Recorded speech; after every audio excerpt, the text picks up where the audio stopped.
Hello everyone. We're going to be having our lecture here online. You can access it online in this video tonight.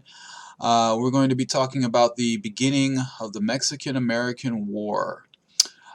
So to talk about the war, before we get into the action and the violence of the war itself, we got to talk a little bit about what was happening in the Northern Territories before the war even happened. Okay, so what's going on in New Mexico and California? So in New Mexico, you have tensions between the rich and the poor. You have issues over taxation. The Mexican government never really sent a lot of funds to New Mexico, and even the Spanish government before them didn't dedicate a lot of funds towards New Mexico. So in many cases, the settlers were pretty much on their own. So when the central government tried to tax the citizens of New Mexico, they found that they refused to pay those taxes. They were unable to get taxes from them. So in that kind of issue, you have citizens upset with their central government because of them attempting to tax them. You also have class tensions in the sense that the majority of the land in New Mexico was owned by a small few individuals and families, while many of the settlers were living an impoverished existence, maybe operating small farms, participating in trade, but for the most part, the wealth of the region, which existed in ranching and agriculture and trade with the U.S., was dominated by the upper class of New Mexico, known as the Ricos. And so this led to class tensions between the two groups. Eventually, you're going to see tensions arising in New Mexico due to rumors that the central government of Mexico was planning on selling New Mexico to the United States. These rumors start to go around. Individuals get upset, worried.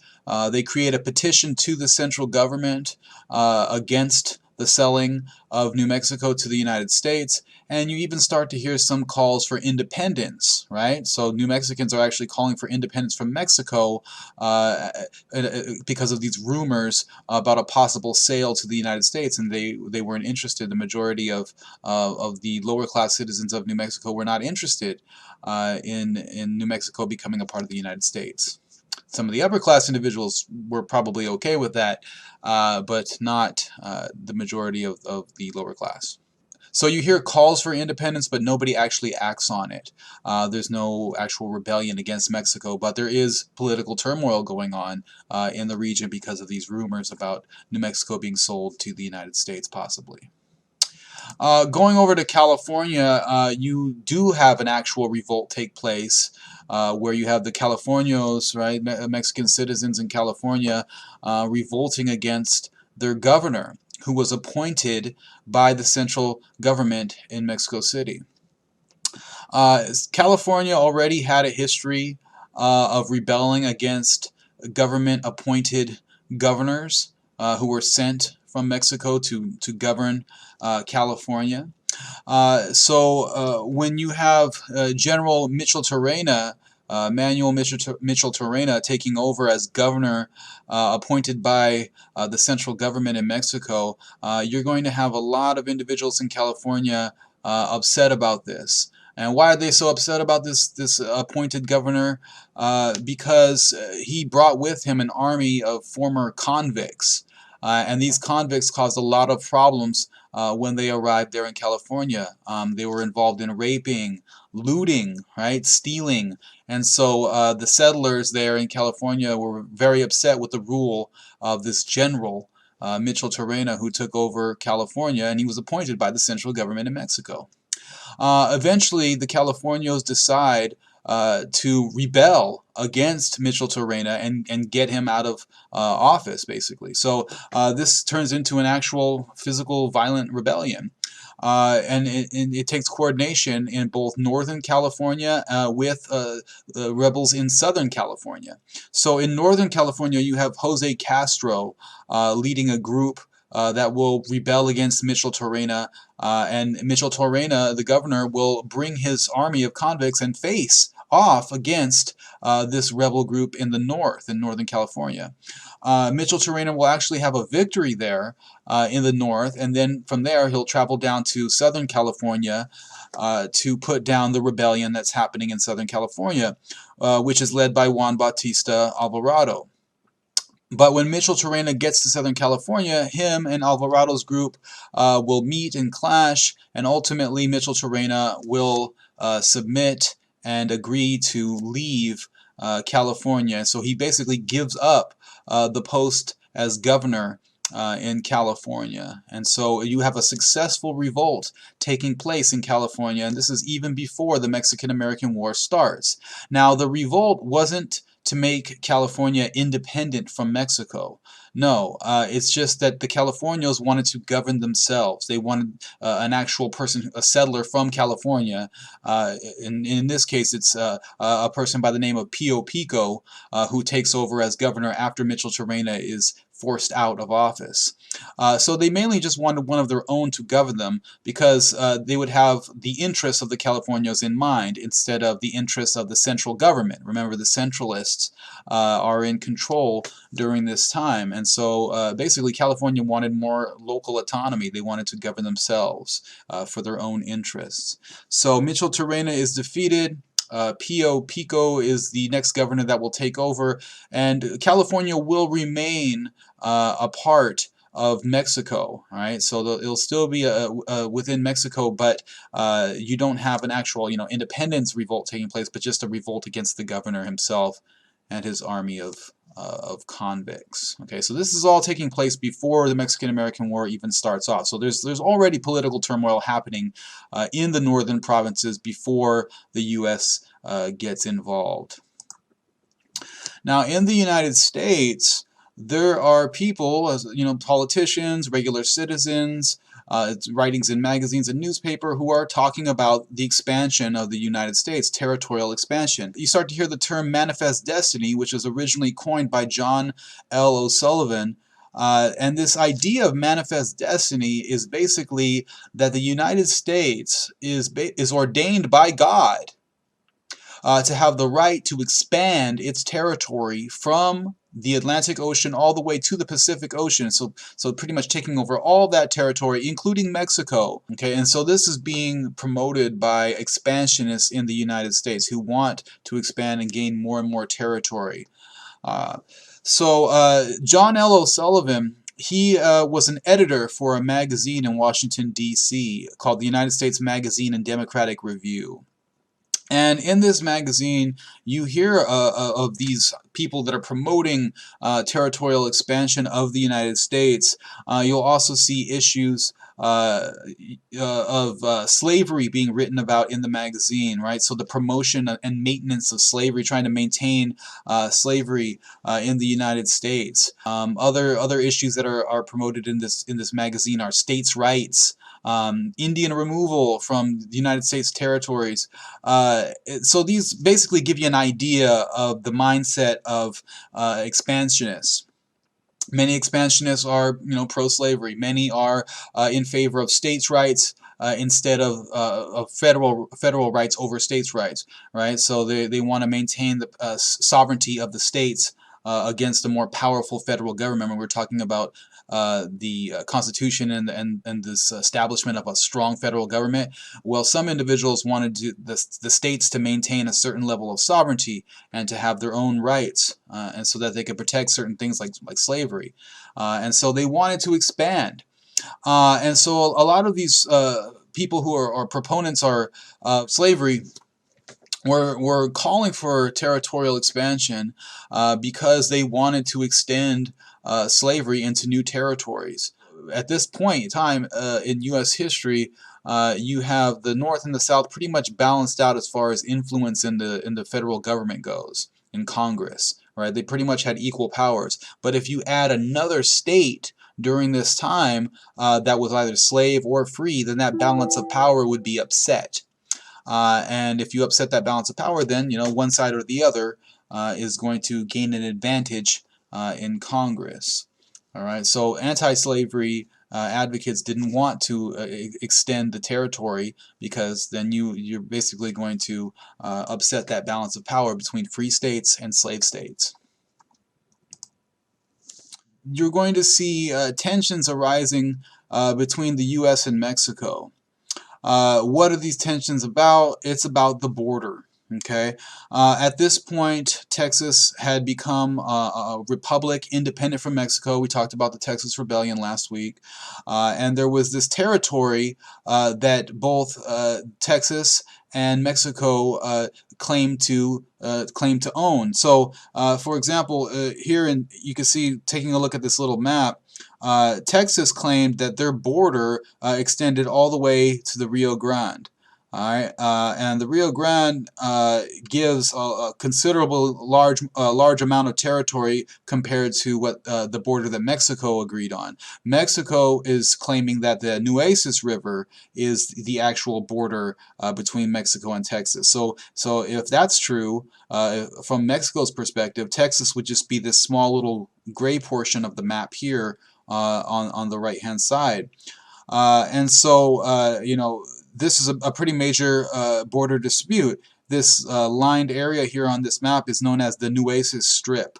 The Nueces Strip, and this is the territory that is claimed by both Texas, Mexico, and the United States also supports this as being part of Texas as well. Okay, so why? Why exactly does the United States and Texas claim that the Rio Grande is the border of Texas? Well, obviously it's more land, right? You could expand and use that territory. But another major reason is because Santa Fe in New Mexico is within the boundaries of that border, if the border was the Rio Grande. Okay, so that means the United States would then gain control over the Rio Grande once the United States annexes Texas, which is pretty much only a matter of time at this point. And so the United States would gain control over the lucrative Santa Fe trade, because there was trade going on between the United States and Santa Fe here in New Mexico, where there was a lot of money being made going back and forth between the two areas, and so all that trade would then be held within the United States after the U.S. annexes Texas, and if the border of Texas is the Rio Grande. Okay. So they would gain the Santa Fe trade and within this Nueces Strip. Now, Mexico, of course, does not agree to this. From Mexico's perspective, this is all part of Mexico, all of this disputed territory. And so the president of Mexico, Jose Joaquin de Herrera, is pretty much trying to figure out a way of settling this dispute over the border without going to war with the United States, which is kind of a difficult thing for him to do, because he doesn't want to look soft in Mexico, right? He wants to appear that he's, hard on the United States, but at the same time he doesn't want to provoke a war. So he basically is going to put out a statement saying that anyone, right, whether it be the United States or Britain or anybody who annexes Texas, Mexico will consider that an act of war. Okay, so he puts out this statement basically to make himself seem like he's hard on the annexation of Texas. And most likely, it's going to be the United States, but he puts it, as, any state, any state that would try to annex Texas, this would be considered an act of war. So Herrera basically is trying his best to be hard on the Nueces River border of Mexico and Texas, but at the same time not provoke a war. When the U.S. eventually does annex Texas in 1845, you're going to see Herrera still trying to appear as if he's, got a grasp on the situation. He's going to request funding for defense of the border territory, and that funding would come from mortgaging 1/4 of all the property of the Catholic Church in Mexico, which, at this point the Catholic Church still has a considerable amount of property in Mexico. So he hoped to raise funds and use those funds for the defense of this border territory. Okay, so the funding is there. All right. Now, we're getting closer to the Mexican-American War sparking off here, and it's all basically over this border dispute, right? Is it the Rio Grande or is it the Nueces River? What is the true boundary of Texas, right? The United States has already annexed Texas at this point. So the President of the United States, James K. Polk, is going to try himself to settle this border dispute. He is going to send a man by the name of John Slidell to Mexico City to try to negotiate with the President and with Congress over this border dispute and try to secure the Rio Grande as the border of Texas. All right, so Slidell goes to Mexico City, and his main concern is to settle the border dispute. And basically, his negotiation technique, his plan is to offer Mexico that the U.S. will assume the debts of Mexico with all U.S. citizens. So at this time, the Mexican government is taking out loans, sometimes from private U.S. citizens, and this debt is over $3 million. So it's pretty considerable. And so what the U.S. is doing, John Slidell in Mexico, is saying, hey, we will assume that debt. You will not owe that $3 million to these U.S. citizens. We'll take it over for you. But what are you going to do for us? You have to admit that the Rio Grande is the true border of Texas. Slidell also has been given permission to offer to buy New Mexico and California for a sum of up to $30 million. And so, the intention here is to expand the territory of the U.S. James K. Polk, he is one of those individuals who strongly supports territorial expansion. It's what he ran on when he was running for president. He claimed that he would gain this territory, California, New Mexico, and also the Oregon territory he wanted to gain as well. And so an offer was to be made to Mexico to buy New Mexico and California for up to $30 million, right? Plus assume the debts of Mexico to U.S. citizens. The problem is John Slidell never got a chance to make this offer. Why? Because the Mexican government refused to meet with him. All right. The President Herrera at this time, did not want to look soft. Like I said earlier, he doesn't want to look soft, and him agreeing to negotiate with the United States on the border of Texas would have made him appear soft to his political enemies. And so he refused to meet with John Slidell. So Slidell never officially got to offer to buy New Mexico and California. But why? Why is it that the United States is so interested in buying New Mexico and California? Well, I already said earlier that in New Mexico, there's the Santa Fe trade, right, which was very lucrative, and the United States wanted to gain control of that.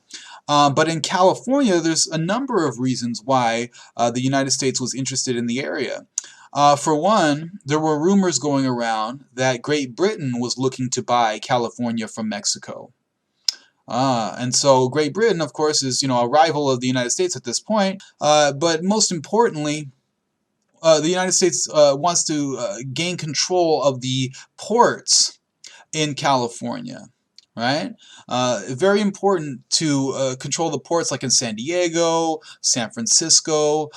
From these ports, the U.S. would be able to conduct trade overseas, across the Pacific Ocean, with Asia, China, India. It's perfect to have those ports there. So a lot of money could be made with that. So if the United States was able to gain control of of California, then they would be able to have access to the Asian markets, right? And so those are some of the reasons why the United States was interested in California. Another reason is the hide and tallow trade that took place in Southern California. In California, you have a number of large ranches or ranchos that developed after secularization of the mission churches and the mission lands. Those lands eventually went to private settlers, and they established large ranches on them, had a lot of livestock, and the selling of the hides of those livestock, as well as tallow, which is made from the fat of the livestock, and can be made into a number of items, such as candles. This was a huge trade that was going on in Southern California. Made a lot of money for the Californios. So if the United States was able to gain control of California, then they would have control of this hide and tallow trade as well. It's making a lot of money.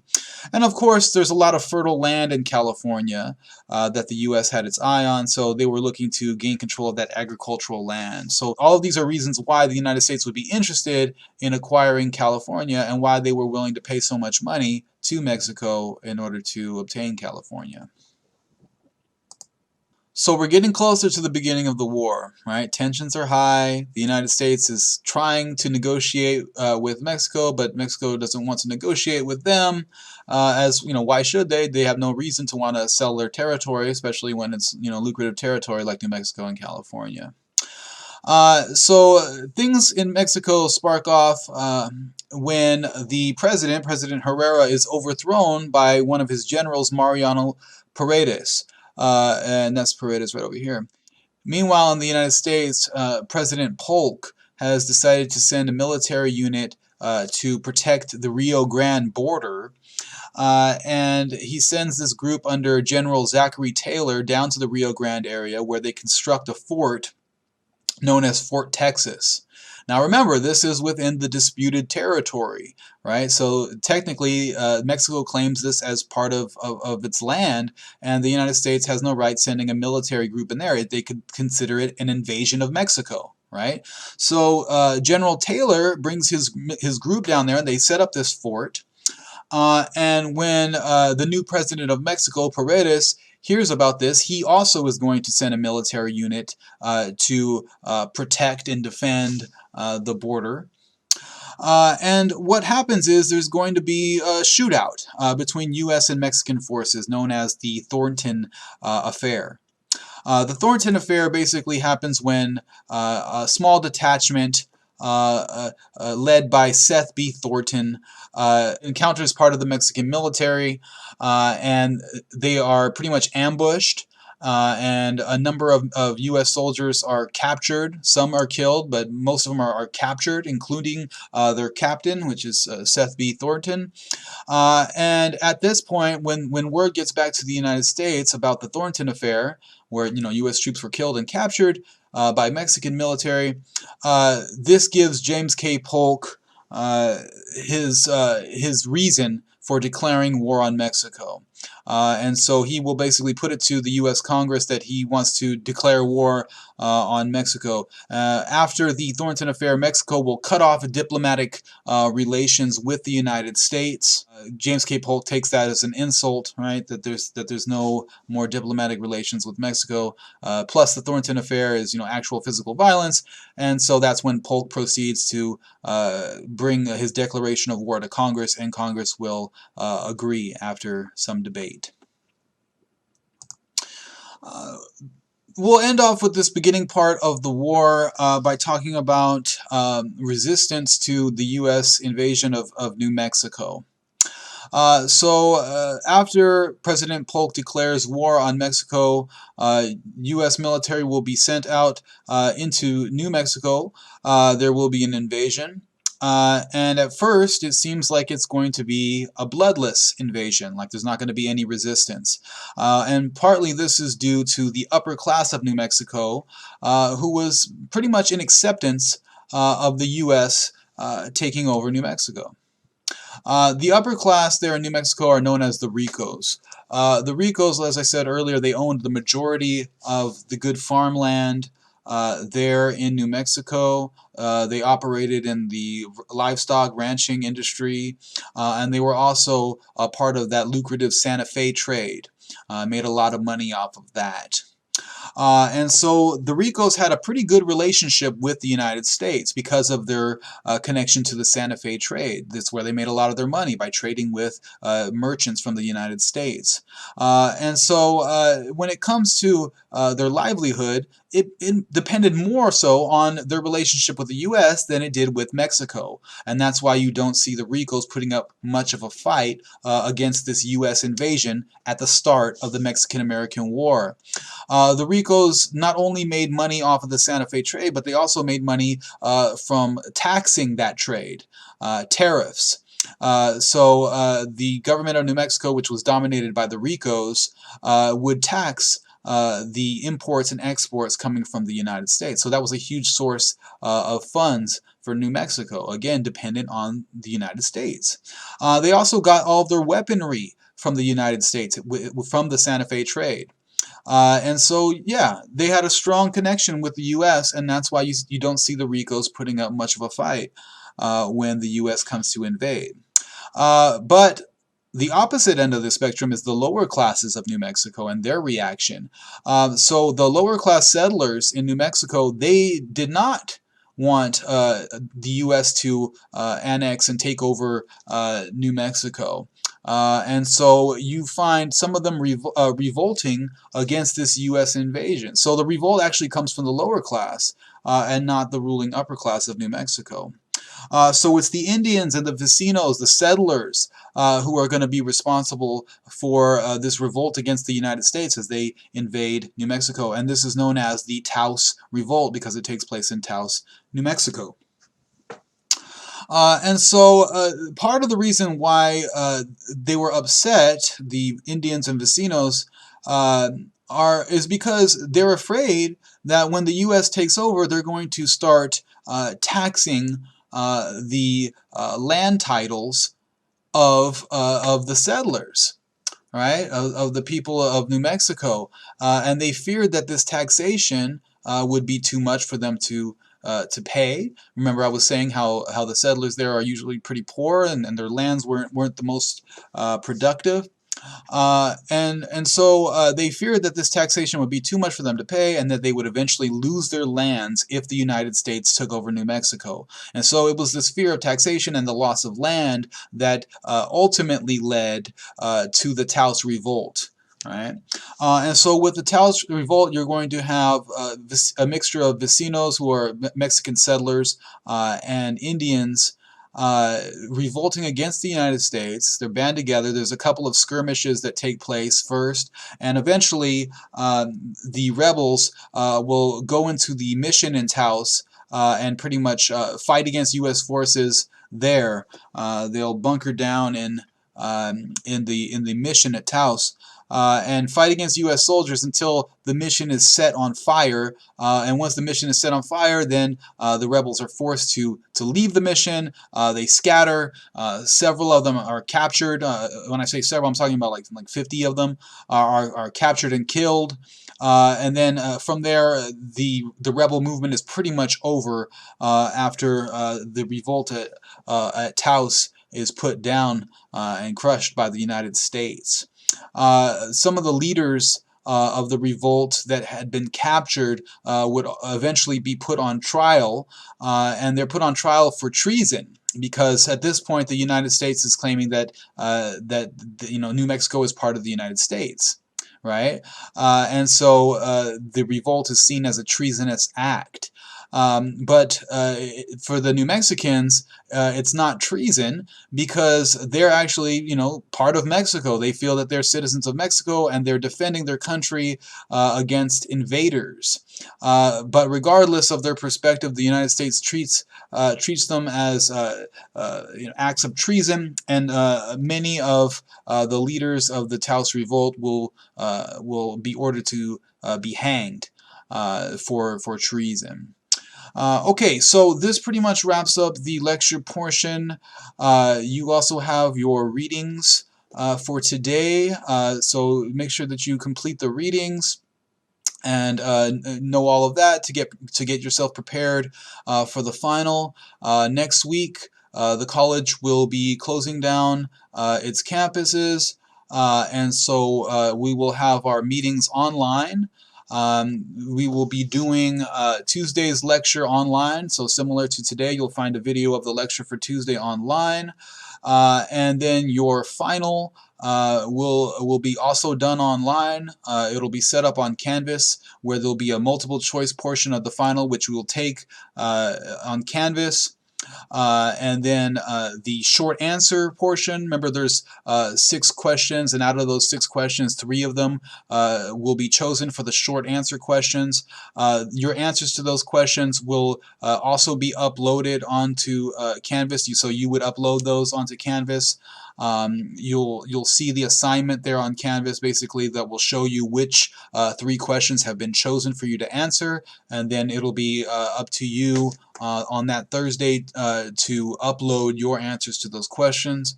And the final essay too, that is part of the final exam, the full essay, that will also be uploaded on Canvas on Thursday. So the final will still take place on Thursday, but instead of actually being in class, you will just do the multiple choice portion and upload your short answer questions and your full essay on Canvas. Okay. If you do have any trouble uploading your short answer questions or your full essay to Canvas, email me and let me know. And you can email them to me if needed directly. But all of that is due on Thursday, so our final will still take place on Thursday. It's just going to be online. Okay. And if you have any questions about it, just email me and let me know. I'm going to create another video this weekend showing you how to upload your final essay and your short answer questions. All right, so that's pretty much it. So since we're moving online now, make sure to check your email all the time. As I'll be communicating with you, and if you have any questions, please don't be afraid to email me, and I'll be happy to get back to you. Make sure that we're all on the same page going forward for next week. All right, stay safe and stay healthy, and I'll see you guys next time.